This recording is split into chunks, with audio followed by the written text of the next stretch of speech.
Ini adalah tentang spiritual journey, perjalanan spiritual saya, mimpi bertemu dengan Nabi Muhammad Sallallahu Alaihi Wasallam.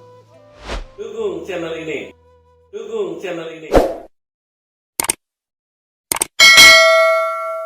Subscribe. Bismillahirrahmanirrahim. Assalamualaikum warahmatullahi wabarakatuh.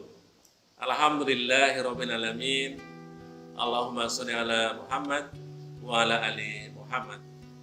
Ini adalah tentang spiritual journey, perjalanan spiritual saya yang semoga saja ada manfaatnya untuk sama-sama kita amalkan untuk mencintai Allah dan Rasul-Nya dan bermanfaat buat orang banyak.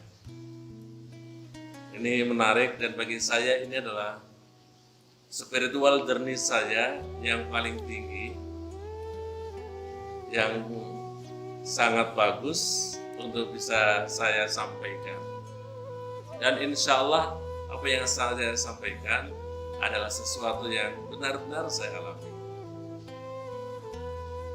Mimpi bertemu dengan Nabi Sallallahu Alaihi Wasallam sebenarnya bagi saya bukan kemudian saya bermunajat terlebih dahulu bagaimana untuk bisa bertemu dengan Nabi, lalu kemudian mungkin riyadhah untuk bisa bertemu dengan Nabi, tidak. Tapi Masya Allah, Alhamdulillah, kalau pertemukan saya dalam satu mimpi, dan kita mengetahui bahwa kalau ketemu sama Nabi, ya benar, karena Nabi tidak bisa diserupai oleh iblis sekalipun. Nah, seperti apa mimpi bertemu dengan Nabi Muhammad SAW itu sendiri? Waktu itu saya bersama dengan mbok saya itu adalah ibu saya. Nah, posisinya begini, saya posisinya begini, di sebelah barat, saya berada di sini utara. Lalu mbok saya itu di depan saya itu di sebelah selatan, jadi berhadapan dengan saya. Lalu yang sebelah kiri saya di sini, ini adalah jamaah banyak sekali, dan di sini ada mejanya. Jadi saya masih bisa menggambarkan momennya walaupun udah lama, tapi alhamdulillah nggak hilang. Jadi sepertinya baru semalam aja.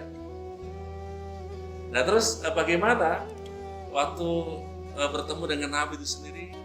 Waktu itu saya sedang duduk berdiri, lalu kemudian Nabi Muhammad itu jalan dari arah barat.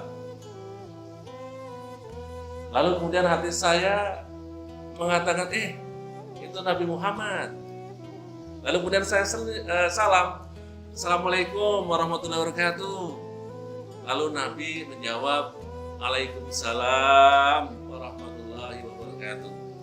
Kemudian Nabi Sallallahu Alaihi Wasallam berjalan ke arahku. Lalu kemudian saya ulurkan tangan saya, lalu saya berjabatan tangannya beliau. Lalu kemudian saya tarik tangannya, saya taruh di dada saya sini, dada kiri di sini. Saya masih ingat betul. Dan setelah itu dilepaskan tangannya setelah bersalaman. Lalu beliau melihat para jamaah yang di sebelah kiri saya banyak, semuanya duduk semuanya. Lalu jamaahnya semuanya menangis.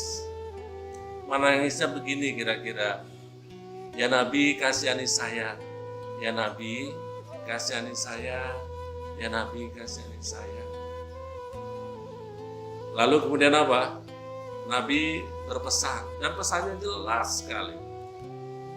Yani apa? Pesannya yang disampaikan waktu itu ke saya dan mungkin jamaah-jamaah lainnya adalah jangan ragu-ragu untuk ibadah pada Allah SWT. Yakin, jangan ragu-ragu. Yakin untuk ibadah pada Allah SWT. Kerjakan. Itu.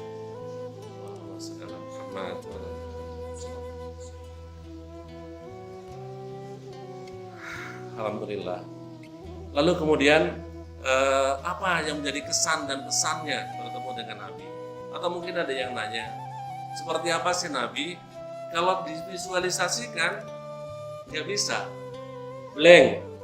Saya nggak bisa memvisualisasikan bagaimana wajah Nabi, nggak bisa. Menggambarkan nggak bisa. Yang bisa adalah kesan-kesan dan pesannya Nabi Muhammad SAW kepada saya. Apa yang menjadi kesan dan pesannya? Saya bertemu dengan Nabi SAW. Yang pertama adalah ramah sekali. Masya Allah, tidak ada saya berjumpa sama siapapun seramah dengan Nabi Muhammad SAW. Beliau begitu ramah sekali. Tidak ada, saya belum pernah bertemu dengan orang yang seramah sebagaimana Nabi Muhammad SAW. Ini ramah sekali.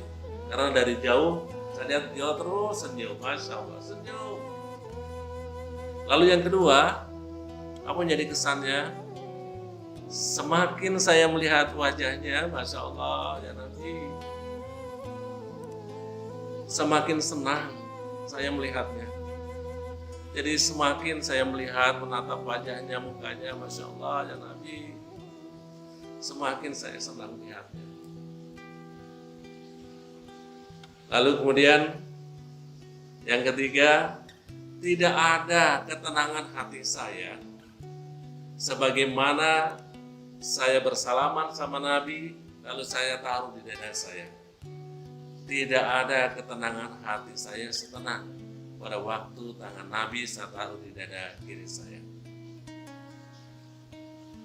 Lalu kemudian yang keempat, beliau tampil begitu sahaya, sederhana, begitu sederhana. Dan yang kelima adalah beliau berpesan, jangan ragu-ragu ibadah. Ayo kita beribadah dengan yakin, dengan iman. Setelah bermimpi bertemu dengan Nabi, pagi harinya terpikirkan oleh saya dan ada sedikit kerisauan dalam hati saya untuk ingin tahu lebih dalam apa artinya bertemu dengan Nabi. Lalu pada suatu kesempatan saya bersilaturahim ke Kiai Khos di Jawa Tengah, dan sekarang beliau sudah meninggal. Namanya adalah Kiai Afandi. Beliau menjelaskan di antaranya begini: siapa yang bermimpi bertemu dengan Nabi, insya Allah nanti di akhirat akan bertemu. Dan siapa yang kemudian bermimpi dengan Nabi, insya Allah nanti akan mendapatkan syafaat. Lalu Kiai juga menambahkan, bertanya malah, tadi waktu mimpi bersalaman sama Nabi. Saya bilang, iya Pak Kiai. Lalu Kiai tersebut menjelaskan begini, kalau sampai bersalaman sama Nabi, maka sekitar 1 minggu tangannya akan berharum-harum atau badan kita akan berbau harum. Saya baru ngeh, karena pada waktu itu saya pagi hari datang ke sekolah untuk mengajar. Ya, saya adalah guru honorer waktu itu ya. Nah, saya datang ke sekolah, saya mengajar, dan pada suatu kesempatan banyak anak-anak murid saya itu datang merubungin saya. Lalu saya bilang, kenapa kamu semuanya pada ngerubungin Bapak? Lalu ada anak yang bilang, karena Bapak berbau harum. Saya pikir waktu itu sih harum biasa saja, mungkin karena pakai parfum gitu ya. Tapi begitu Pak Kiai ini menjelaskan, saya baru ngeh, Masya Allah, Masya Allah, Masya Allah. Nah, itu penjelasan dari Pak Kiai intinya. Tapi hal yang menarik lagi pada waktu saya bertemu dengan senior saya, juga guru saya menceritakan juga tentang pertemuan dengan Nabi Muhammad SAW. Lalu beliau berpesan yang Masya Allah, yang waktu itu baru saya dengar. Pesannya begini, Hartono, kalau Hartono bermimpi bertemu dengan Nabi, ada hal yang saya ingin sampaikan. Lalu beliau sampaikan gini, satu, berbahagia, ya, senang, ya, tapi ada hal yang harus dijaga sama Hartono. Apa? Jangan kecewakan Nabi, jangan buat sedih Nabi. Karena apa? Karena situ sudah bertemu dengan Nabi, maka jangan kecewakan Nabi, jangan buat sedih Nabi. Bikinlah Nabi tersenyum, bikinlah Nabi bahagia, bikinlah Nabi rindu ingin bertemu dengan situ. Allahumma sholli